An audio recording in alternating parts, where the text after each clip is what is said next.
Good morning बच्चों। वंदे मातरम। पिछले video में अपन ने पढ़ लिया था पृथ्वी के जो गतियां हैं वो गतियां बल के कारण होती है और दो प्रकार के बल थे, अंतर्जनित बल और बहिर्जनित बल। जो आंतरिक भाग में बल उत्पन्न होता है, जो आंतरिक भाग में घटित होता है उसे अंतर्जनित बल कहते हैं या एंडोजेनिक फोर्स कहते हैं। बहिर्जनित बल जो बाह्य भाग में, जो ऊपरी भाग में बल घटित होता है उसको बोलते हैं एक्सोजेनिक फोर्स। अंतर्जनित जो बल है उस अंतर्जनित बल में भी दो प्रकार होते हैं। अंतर्जनित बल दो प्रकार का होता है, एक तो आकस्मिक बल और एक पटल विरूपण बल। आकस्मिक बल और दूसरा है पटल विरूपण बल। आकस्मिक बल में आते हैं भूकंप, ज्वालामुखी और भूस्खलन, यानी अचानक आते हैं, इनका कोई पता नहीं रहता। भूकंप आता है, उसका पता रहता है क्या भाई यहाँ पर भूकंप आएगा, यहाँ गुजरात में भूकंप आएगा कि जम्मू कश्मीर में भूकंप आएगा कि राजस्थान में आएगा, पता नहीं रहता। वैसे ही ज्वालामुखी का भी कोई पता नहीं रहता। भूस्खलन का भी पता नहीं रहता। अचानक जो जमीन है वो नीचे खिसक जाती है। जैसे हिमाचल प्रदेश में पहाड़ है, अपने जो पहाड़ है वो पहाड़ पत्थरों से बना हुआ है, अपने को दिखाई देता है बिल्कुल पत्थर ही पत्थर, लेकिन हिमाचल प्रदेश में जो पहाड़ है वो पत्थरों के साथ साथ उसमें मिट्टी है। पत्थरों के साथ साथ उसमें क्या है, मिट्टी है। जब बरसात होती है, बरसात का पानी नीचे लुढ़कता है तो कटाव होता है मिट्टी में, और मिट्टी में कटाव होने की वजह से वो पहाड़ों की मिट्टी नीचे खिसक जाती है, उसे बोलते हैं भूस्खलन। दूसरा है पटल विरूपण बल। दूसरा क्या है, पटल विरूपण बल। यानी इस पटल विरूपण बल में क्या होता है, ऐसा बल लगता है कि जिससे पर्वत निर्माणकारी होता है, यानी पर्वत का निर्माण होता है। यानी इस अंतर्जनित बल के कारण एक तो आकस्मिक बल में भूकंप, दूसरे नंबर पे ज्वालामुखी और भूस्खलन। जो दूसरा प्रकार है इसका वो है पटल विरूपण बल। और पटल विरूपण बल में किसका निर्माण होता है, पर्वत का निर्माण होता है।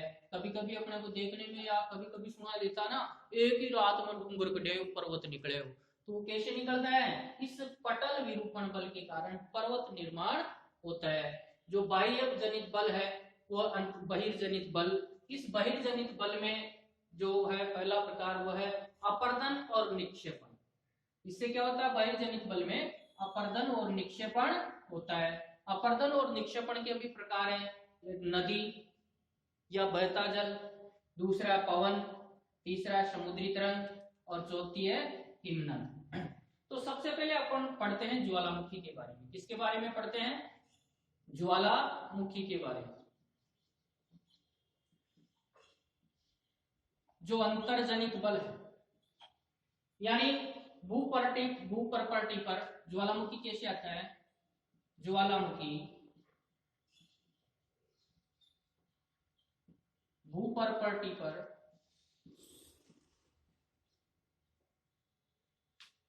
खुला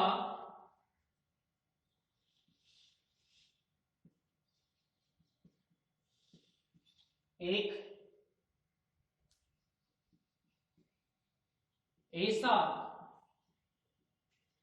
छिद्र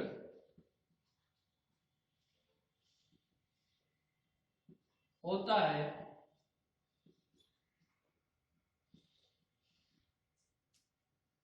जिससे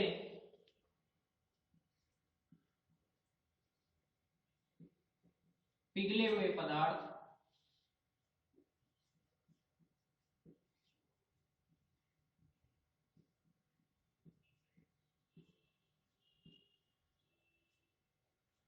अचानक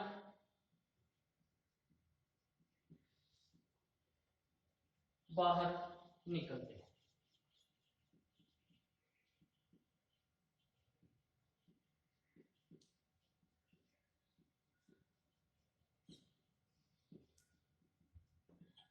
ज्वालामुखी में क्या होता है, पृथ्वी के आंतरिक भाग में क्रियाएं होती रहती है, और उस आंतरिक भाग में क्रिया होने की वजह से भूपट्टी पर एक खुला छिद्र बन जाता है, और उस खुले छिद्र के माध्यम से जो अंदर पिघला हुआ पदार्थ है, जो पिघला हुआ लार्वा या मैग्मा मान लो, वो अचानक बाहर निकलता है तो उससे क्या होता है, ज्वालामुखी बोलते हैं।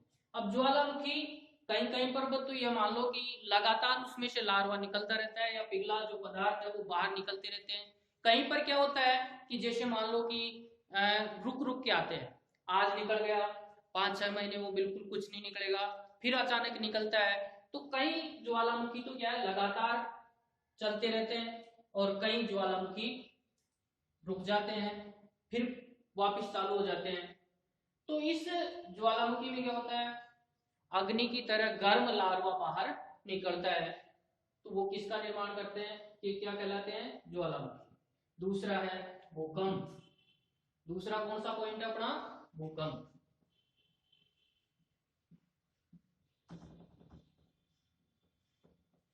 अंतर्जनित बल में आकस्मिक बल में दूसरा पॉइंट है अपना भूकंप।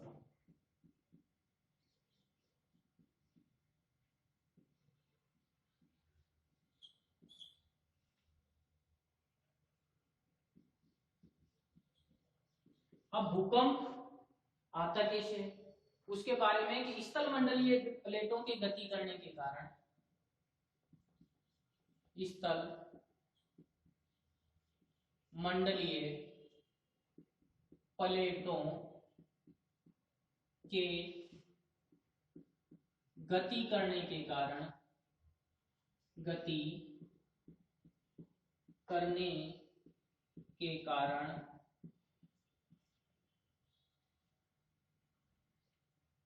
पृथ्वी की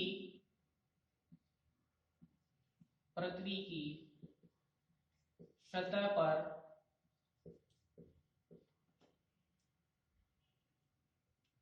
कंपन होता है। पृथ्वी की सतह पर क्या होता है, कंपन, यानी जिसको बोलते हैं हिलने लग जाती है या गूंजने लग जाती है। ये कंपन पृथ्वी के चारों ओर, यानी भूकंप का जो कंपन है, ये कंपन पृथ्वी के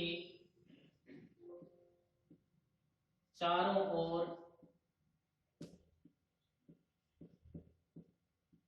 गति करता है।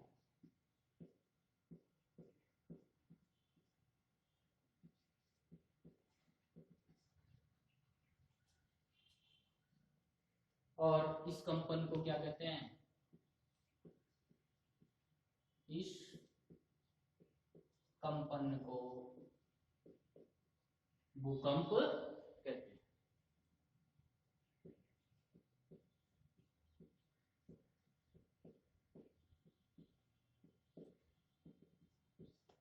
यानी जो पृथ्वी के आंतरिक भाग में स्थलीय मंडलीय प्लेटें हैं, उसको गति करने के कारण, वो जो गति करती रहती है, उस गति करने के कारण पृथ्वी की सतह पर कंपन होता है। यानी जो आंतरिक भाग में प्लेटें हैं वो गति करती है, और उस गति करने के कारण क्या होता है कि पृथ्वी की जो सतह है उस पर क्या होता है, कंपन होता है, या सीधी सी मान लो कोई हिलने लग जाती है। और ये कंपन क्या होता है, पृथ्वी के चारों ओर गति करता है, यानी जहां से भूकंप का केंद्र है वहां से तरंगों के द्वारा ये क्या करता है, गति करता है। और इस कंपन को क्या कहते हैं, भूकंप कहते हैं। भूप्रपट्टी के नीचे वह स्थान जहां कंपन आरंभ होता है, यानी कंपन कहां पर आरंभ होता है, जहां से भू प्रॉपर्टी का नीचे का स्थान, जहां पर कंपन होता है,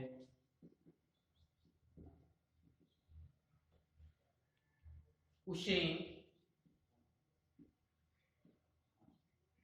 उद्गम केंद्र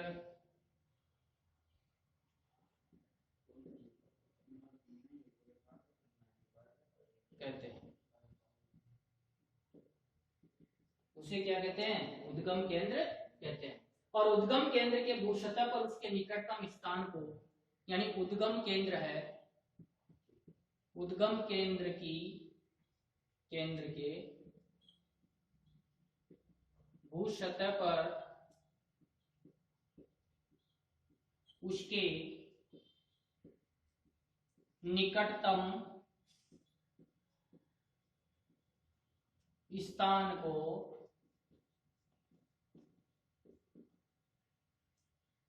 अधिकेंद्र कहते हैं। उसे क्या कहते हैं? अधिकेंद्र।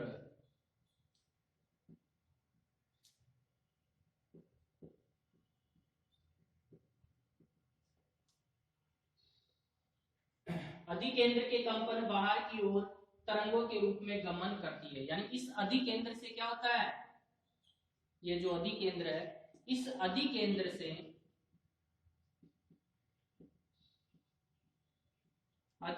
से कंपन बाहर तरंगों के रूप में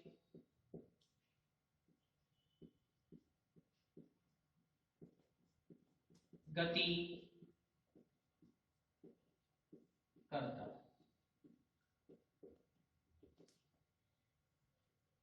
अधिकेंद्र के निकटतम, यानी ये मान लो आप कि सबसे पहले भूपर्पट्टी का नीचे का स्थान जहां पर कंपन होता है, उस जहां पर कंपन होता है उसे बोलते हैं भूकंप का उद्गम केंद्र।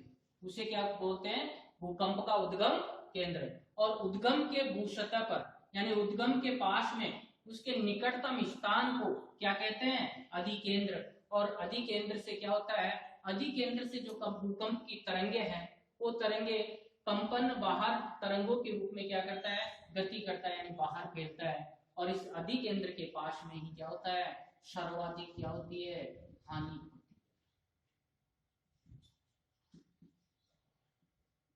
अधिकेंद्र के पास में सर्वाधिक हानि या सर्वाधिक नुकसान होता है।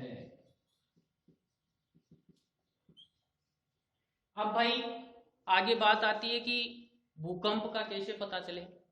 आज दिन तक भूकंप का सटीक अपने को पता चले ऐसा कोई पता या ऐसी कोई मशीन नहीं बनी है। तो भूकंप को नापते हैं भूकंप लेखी यंत्र से। भूकंप लेखी यंत्र से भूकंप का मापन करते हैं। किससे करते हैं? पैमाना क्या है? पैमाना रिएक्टर, यानी रिएक्टर स्केल पे नापते हैं इसको। यानी 2.0 रिएक्टर हो भूकंप की उद्गम स्थान या रिएक्टर पैमाना स्केल, तो वहां पर क्या होता है? नुकसान नहीं होता।